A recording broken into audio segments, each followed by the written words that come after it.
जी बच्चों, आप सभी का स्वागत है। इस समय हम आपके लिए पूरे पाठ्यक्रम को एक जगह पर समराइज करके समग्र रूप में आपको एक पेज में पूरी सामग्री उपलब्ध करा रहे हैं। ये आपके लिए कम से कम इसमें से 10 से 12 नंबर के क्वेश्चन आ जाते हैं।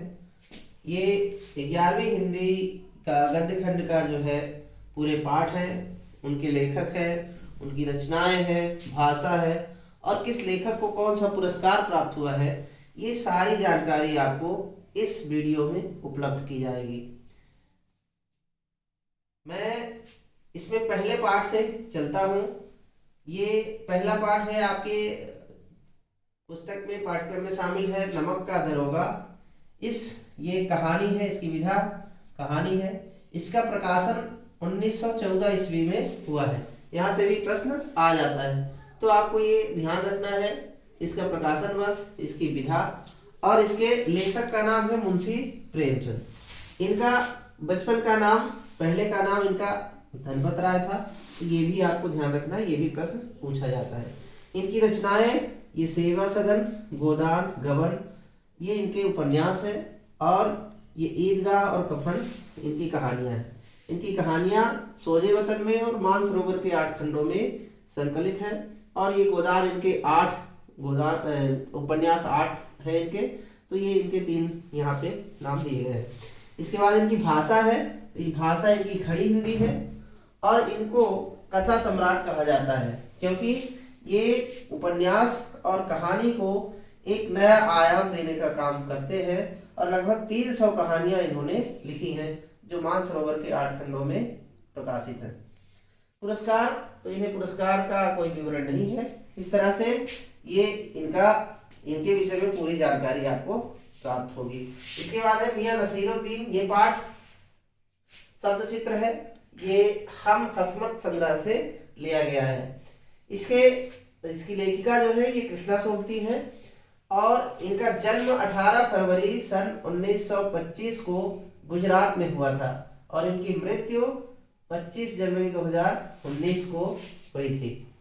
इनकी रचनाएं हैं जिंदगी नामा, मित्रों मरजानी, ऐ लड़की।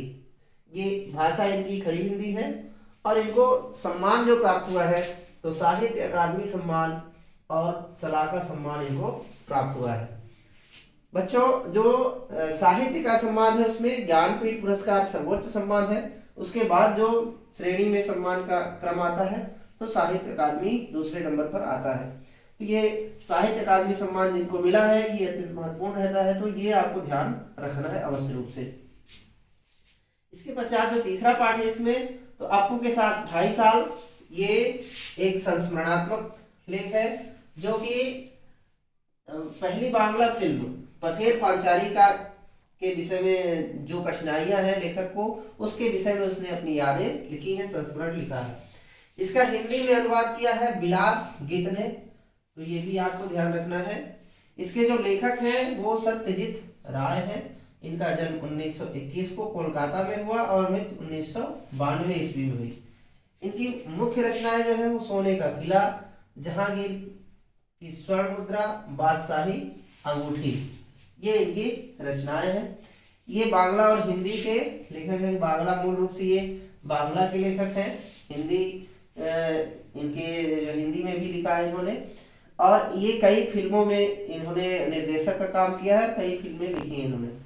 इनको जो पुरस्कार मिला है, तो फ्रांस का लेजेंड डी ऑनर पुरस्कार प्राप्त हुआ है इन्हें, ऑस्कर पुरस्कार प्राप्त हुआ है और भारत रत्न भी इनको प्राप्त हुआ है, जो कि भारत रत्न भारत का सर्वोच्च नागरिक सम्मान कहलाता है। इसके बाद विधायी संभाषण, ये पाठ है, ये मूल रूप से व्यंग्य विधा में है, व्यंग्य विधा का लेख है। और ये शिव शंभू के चिट्ठे का एक अंश है। ये इसके लेखक है बाल मुकुंद गुप्त। और ये 1865 में इनका जन्म हुआ है, रोहतक हरियाणा में। और इनकी मृत्यु 1907 ईस्वी में हुई है। इन्होंने संपादन किया है अखबार चुनार, अखबार का संपादन किया है, और भारत मित्र का संपादन किया है। इनकी जो मुख्य रचनाएं हैं, शिव शंभू के चिट्ठे और खत। और इनकी भाषा हिंदी है। ये खड़ी हिंदी भाषा के विकास में इनका महत्वपूर्ण योगदान रहा है। इसके बाद जो अगला पाठ है, 5वां क्रम का पाठ है, वो है गलता लोहा। ये जिसकी विधा है कहानी विधा, और इसके लेखक हैं शेखर जोशी। ये अल्मोड़ा उत्तराखंड में इनका जन्म 1932 ईस्वी में हुआ था और मृत्यु इनकी अक्टूबर 2022 में हुई थी। इनकी मुख्य रचनाएं हैं कोसी का घटवार, दाज्यू, साथ के लोग। भाषा इनकी हिंदी है और इन्हें पहल सम्मान प्राप्त हुआ है, इसे आप ध्यान रखेंगे। इसके बाद है जो अगला पाठ, स्पीत में बारिश। ये स्पीत में बारिश जो है यात्रा वृत्तांत है इसकी विधा। इसके जो लेखक हैं कृष्णनाथ हैं और इनका जन्म 1934 ईस्वी में वाराणसी उत्तर प्रदेश में हुआ, मृत्यु 2016 ईस्वी में। इनकी प्रमुख रचनाएं जो है लद्दाख में राग विराग, पृथ्वी परिक्रमा है। इनकी भाषा हिंदी भाषा है। इनको लोहिया सम्मान प्राप्त हुआ है, लोहिया सम्मान। ये रजनी पाठ है। इसके बाद 7वां नंबर का पाठ जो है रजनी है, ये एक धारावाहिक है, उसका अंश है इस पाठ में आपके। ये पटकथा है, इसकी विधा जो है ये पटकथा है, पटकथा का अंश है ये रजनी। इसमें लेखक जो है ये मन्नू भंडारी हैं। इनका जन्म मध्य प्रदेश में हुआ था, भानपुरा तहसील में, और ये मृत्यु इनकी नवंबर 2021 में। इनके पति का नाम राजेंद्र यादव है, जो बहुत ही प्रख्यात साहित्यकार रहे हैं। इनकी रचनाएं एक प्लेट सैलाब, महाभोज, आपका बंटी, ये इनकी प्रमुख रचनाएं हैं। जिनकी भाषा हिंदी है। हिंदी अकादमी दिल्ली का शिखर सम्मान इन्हें प्राप्त हुआ है और भी सम्मान इन्हें कई प्राप्त हुए। इसके बाद है 8वां पाठ, जामुन का पेड़। तो ये जामुन का पेड़ हास्य व्यंग है, इसकी विधा हास्य व्यंग है। इसके लेखक है कृष्णचंद्र और इनका जन्म 1914 ईस्वी में गुजराकला पंजाब में हुआ है। इनकी मृत्यु 1977 ईस्वी में हुई थी। ये इनकी रचनाएं हैं यूकेलिप्टस की डाली, जरगांव की रानी, शिकस्त, जरगांव की रानी शिकस्त। इनकी भाषा हिंदी है और इन्हें साहित्य अकादमी पुरस्कार प्राप्त हुआ है। तो इसमें दो साहित्यकार हैं आपके, दो लेखक हैं जिन्हें साहित्य अकादमी पुरस्कार प्राप्त हुआ है। एक है ये कृष्णा सोबती और दूसरे हैं ये कृष्णचंद्र। तो विशेष रूप से आप इनको ध्यान रखेंगे। इसके अलावा भी आप जो पुरस्कार दिए गए हैं जैसे सत्यजीत राय को, तो ये भी पुरस्कार इनका महत्वपूर्ण है, इन्हें भारत रत्न भी प्राप्त हुआ है, तो जो कि सर्वोच्च नागरिक सम्मान कहलाता है, इसको ध्यान रखेंगे। इसके बाद अगला पाठ है भारत माता।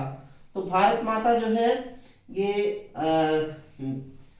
अनुवाद है, भारत की कहानी का 5वां अध्याय है और इसका अनुवाद किया है हरिभाऊ उपाध्याय ने, मूल रूप से अंग्रेजी में लिखी गई है। इसके रचनाकार है पंडित जवाहरलाल नेहरू और ये इनका जन्म 1889 ईस्वी में हुआ था प्रयागराज उत्तर प्रदेश में और इनकी मृत्यु 1964 ईस्वी।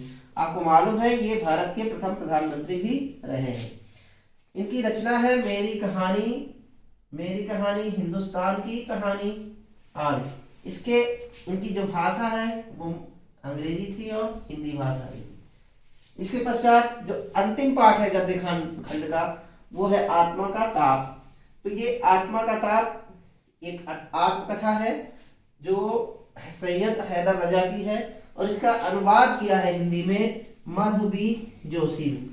ये मूल रूप से इंग्लिश में है, इसका अनुवाद किया है मधु बी जोशी ने हिंदी में और ये इसकी विधा है आत्मकथा। इसके लेखक सैयद हैदर रजा।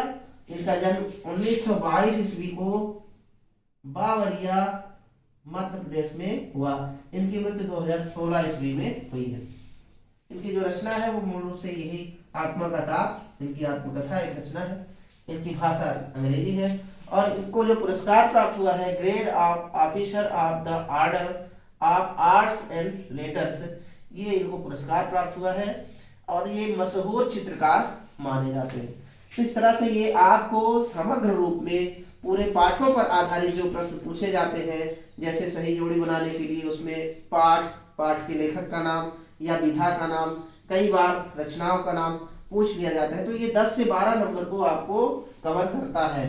तो इस तरह से ये आपका जो है एक परिचय है, सूक्ष्म रूप में समग्र परिचय। इसे आप अपने कॉपी में नोट कर लेंगे और इसके अनुसार आप तैयारी करेंगे।